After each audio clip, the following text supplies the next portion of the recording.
90 vjetori i regjisorit të njohur të filmit shqiptar Dimitër Anagnosti është shënuar me një ceremoni në Universitetin e Arteve.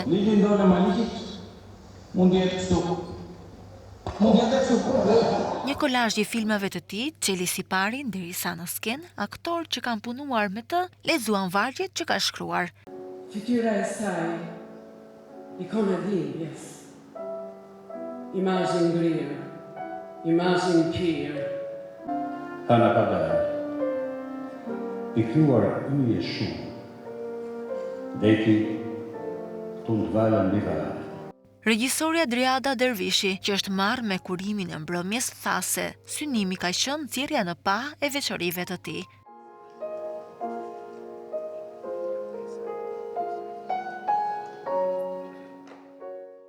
Doja të risillja momente që na ka formuzuar të gjithë dhe janë bërë pjesë e kujtesës kolektive të gjithë popullit shqiptar.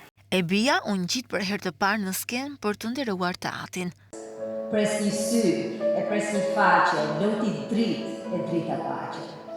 Ai flet kaq bukur, flet shumë sinqerisht dhe në një farë mënyrë është e kollajshme për të interpretuar mendimet e tij, fjalët e tij.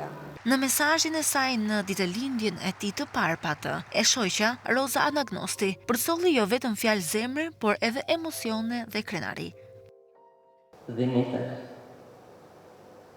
të kam në mendje dhe në zemër parësisht. Në studion e tij kishte lënë një shënim.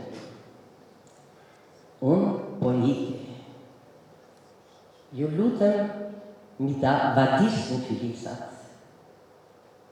Këtë amanet kam. Dhe ne këtë bëmë këtë sonte. Ju falenderoj shumë. Anagnosti u nda nga jeta vjet duke lënë pas një krijimtari të jashtëzakonshme, që e bën atë një prej regjisorëve më të mirë shqiptar që ka lënë gjurmë në kineman ton.